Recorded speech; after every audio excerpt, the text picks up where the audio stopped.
పడి పడి లేచే మనసు పిటి ఎపిసోడ్ 4 సత్య తనను మళ్ళీ ఎప్పుడూ చూస్తానని ఎదురుచూసేది.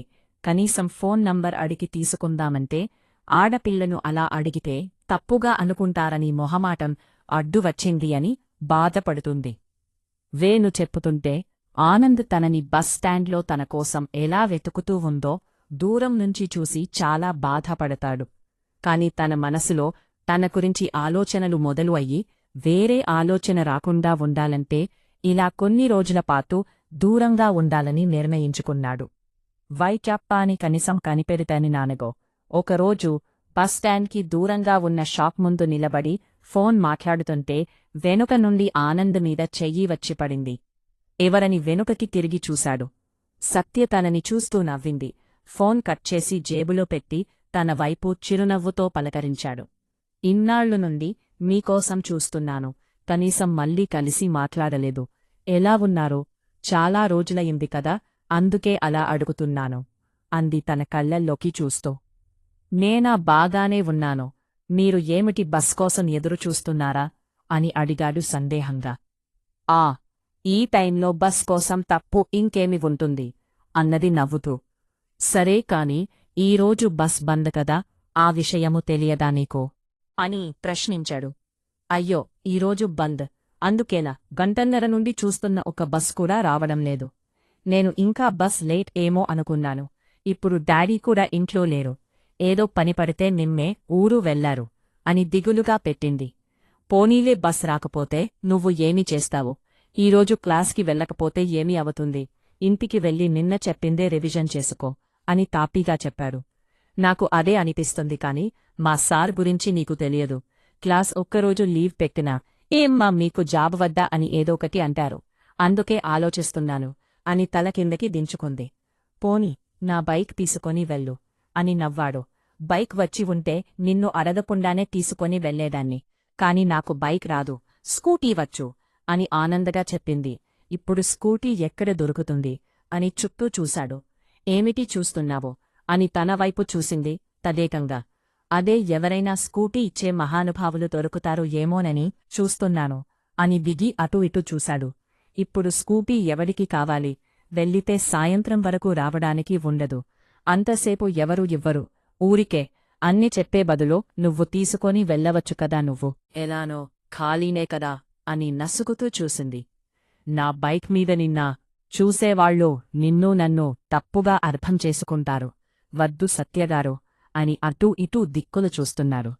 పరవాలేదు, నువ్వు నాకు మంచి ఫ్రెండ్ అని నేను పిలిచి అందరికీ చెప్తాను, కంగారు పడకండి అని ఆట పట్టిస్తూ నవ్వింది. మీకు ఇబ్బంది లేకుంటే ఎక్కువ తీసుకుని వెళ్తాను అని బైక్ స్టార్ట్ చేశాడు అతడి. నేను ఏమిటో తెలుసు, నామీద నాకు నమ్మకం ఉంది. నువ్వు కంగారు పడకు. ఎవరూ ఏదో అనుకుంటారని ఆలోచిస్తే టైం అయిపోతుంది, పదా అని తొందర పెట్టింది ఆమె. మధ్యలో స్పీడ్ తగ్గించి వెళుతున్నాడు అతను. ఆమె చిరుకోపంగా అద్దంలో చూసి ముందుకి చూసింది. స్పీడ్ బ్రేకర్ వస్తుందని అర్థమయ్యి దూరంగా జరిగి మధ్యలో బ్యాగ్ పెట్టింది. ఇద్దరూ కబుర్లు చెప్తూ వెళుతుంటే మధ్యలో వెళ్లేవాళ్ళు వచ్చేవాళ్ళు అందరూ వాళ్లని చూసి సూపర్ జోడీ ఎంజాయ్ అని కూతలు కూస్తున్నారు. అది విని, అయ్యో, మీరు అనుకున్నట్టు మేము లవర్స్ కాదు, తనూ నేను ఫ్రెండ్స్ అంతే అందరికీ చెప్తున్నారు. వాళ్లు పట్టించుకోలేదు. ఆమె మధ్యలో బైక్ అపామని చెట్టు కింద కూర్చుని కోపంగా చూసింది. టైం అయిపోతుంది, మధ్యలో బైక్ ఎందుకు ఆపమని చెప్పారు? నడుము లాగిందా అని దగ్గరకి వస్తూ అడిగాడు. ఆగు, అలాంటిది ఏమీ లేదు. అయిన నేను ముసలిదానిలా కనిపిస్తున్నానా నీకు? నాకు నడుము ఎందుకు లాగుతుంది? కోపంగా అడిగి బుంగమూతి పెట్టింది. అతను ఆమె ప్రవర్తన ఏమీ అర్థం కాక తలలో చెయ్యి పెట్టుకుని కొక్కున్నాడు. అది చూసి ఆమె నవ్వి, మరి నువ్వు స్పీడ్ తగ్గించి బైక్ నడుపుతూ ఉంటే కోపం రాదా? ఇప్పటికి 10 నిమిషాలు లేట్ చేశారు. ఇందులో నువ్వు 5 నిమిషాలు వచ్చే పోయే వాళ్లకి మేము ఫ్రెండ్స్, లవర్స్ కాదు అని చెప్పడం సరిపోయింది. చురు పెద్ద ముళ్ళు, అప్పుడే 10 మీదకి వెళ్ళిపోయి 10 నిమిషాలు దాటేసింది అని టైం చూపించి, ఇంకో పావుగంటలో క్లాస్లో ఉండకపోతే నన్ను క్లాస్కి రానివ్వకుండా బయట నిలబెడతారు, పదా పదా అని మళ్ళీ ఆమె తొందరపెట్టింది. ఇద్దరు కోచింగ్ సెంటర్కి చేరుకుని లోపలికి నడిచారు. కాని క్లాస్ లేదని సార్ మెసేజిలో ఇన్ఫార్మ్ చేశారు అంట. నేను చూచలేదు, ఇక్కడ వరకు వచ్చాను, నువ్వు కూడా చూసుకోకుండా వచ్చేశావా? ఇంక వెళ్ళిపోమని ఒక అమ్మాయి చెప్పి ఆమె అక్కడ నుండి వెళ్ళిపోతుంది. అయ్యో, ఈరోజు క్లాస్ లేదంట, నా ఫోన్ ఇంట్లో మర్చిపోయాను, అనవసరంగా ఇంత దూరం వచ్చాను, నిన్ను ఇబ్బంది పెట్టాను అని తల కిందకి దించుకొని నేలచూపులు చూసింది. పోనీలే, క్లాస్ లేకపోతే నువ్వేమీ చేస్తావో? రా, ఎక్కువ త్వరగా వెళతాం, ఎండ ఎక్కువగా ఉంది అని చెమటలు తుడుచుకున్నాడు. వెళతాము ఉండు అని చుట్టూ చూసింది. అప్పుడే తను దూరంగా కొబ్బరి బొండాం అమ్మేవాడి దగ్గరికి వెళ్ళి 2 కొబ్బరి బొండాలు తీసుకొని అక్కడికి వచ్చింది. ఏమిటి, ఎందుకు ఇప్పుడు మళ్ళీ? సరే త్రాగు, త్వరగా వెడతాము అని బైక్కి జారపడి ఫోన్ చూసుకుంటున్నాడు. ఏమిటి, నేను తాగేది తెచ్చింది నీకోసమే, త్రాగు, ఇంత దూరం నన్ను తీసుకొని వచ్చావు, అలసిపోయి ఇబ్బంది పడుతున్నావు అంటే నేనే కదా కారణం అని చేతికి ఇచ్చింది. 2 నాకు ఎందుకు, ఒక్కటి నువ్వు త్రాగు అని ఒక్కటే తీసుకొని నోటి దగ్గర పెట్టుకున్నాడు. ఈరోజు నేను ఉపవాసం, ఏది తినను తాగను, నేను తెచ్చింది నీకోసమే, ఇంకా ఇక్కడి నుండి ఇంటికి వెళ్ళాలి అంటే నీకు ఎనర్జీ కావాలి, అందుకే ఇది అని 2వ బొండాం కూడా చేతిలో పెట్టింది. ఉపవాసమా? ఎందుకు అంటే పెళ్లి అయిన వాళ్లు చేస్తారు కదా, నువ్వు ఎందుకు చేస్తున్నావు? మంచి భర్త రావానికి ఉపవాసం చేస్తున్నావా అని నవ్వాడు.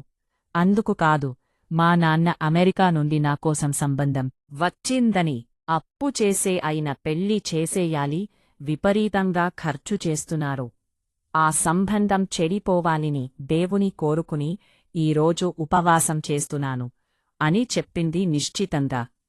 అదేమిటి, ఎవరైనా అమెరికా సంబంధం వస్తుంటే ఏమీ ఆలోచించరు, అమెరికాలో సెటిల్ అయ్యే అదృష్టం మీకు వచ్చిందని సంతోషపడక నువ్వు ఏమిటి ఇలా చేస్తున్నావు? హ్యాపీగా మీ నాన్న చూసిన సంబంధం చేసుకోచ్చు కదా, మీ నాన్న ఆలోచించేది కూడా నీ సంతోషం గురించే కదా, ఎందుకు అలా కోరుకుంటున్నావు అని నిలదీశాడు. అమెరికా సంబంధం అంటే సంతోషపడడానికి నేను ఈ కాలం పిల్లను కాదు, నాకు కొన్ని బాధ్యతలు ఉన్నాయి. వివరంగా చెప్పాలి అంటే అమ్మా నాన్నకి నేను ఒక్కదానే అమ్మాయిని, అన్నయ్య కూడా ఉంటేవాడు, 2 సంవత్సరాల క్రితం అన్నయ్య యాక్సిడెంట్లో చనిపోయాడు అని కన్నీళ్లు పెట్టుకుంది. అయ్యో, బాధపడుకు, మీరు అలా ఏడిస్తే చెప్పకండి, ఆపేయండి, రండి ఎక్కండి, ఇక్కడే ఉంటే ఇంటికి వెళ్ళేటప్పటికి లేట్ అయ్యేలా ఉంటి. బైక్ స్టార్ట్ చేశాడు. కుటుంబం గురించి ఆలోచిస్తూ పెళ్లి చేసుకుని అమ్మా నాన్నలని బాగా చూసుకుంటాడు, అండగా ఉంటాడు అనుకున్నా అన్నయ్య అమ్మ నాన్న కళ్ల ముందే చనిపోయేసరికి ఇద్దరూ తట్టుకోలేకపోయారు. ఆ బాధ నుండి కోలుకోవడానికి చాలా సమయమే పట్టింది. అన్నయ్య చనిపోయిన తరువాత ఆ ఇంట్లో ఉండలేకపోయాము. హైదరాబాద్లో ఇల్లు అమ్మేసి వైజాగ్లో ఉన్న మా పిన్ని బాబాయి చూసిన ఇంట్లో అద్దెకి దిగాము. మా నాన్నగారు పేరు జగపతిరాజుగారు, టీచర్గా చేస్తూ రిటైర్ అయ్యారు. అమ్మా నాన్నను ఇక్కడ ఒంటరిగా వదిలేసి నేను సంతోషంగా ఉండాలని నా స్వార్థం చూసుకుని నేను పెళ్లి చేసుకుని అమెరికా వెళ్ళలేను.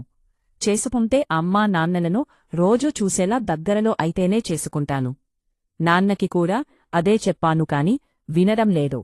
అందుకే ఇలా ఉపవాసాలు చేస్తూ మొక్కులు మొక్కుతున్నాను.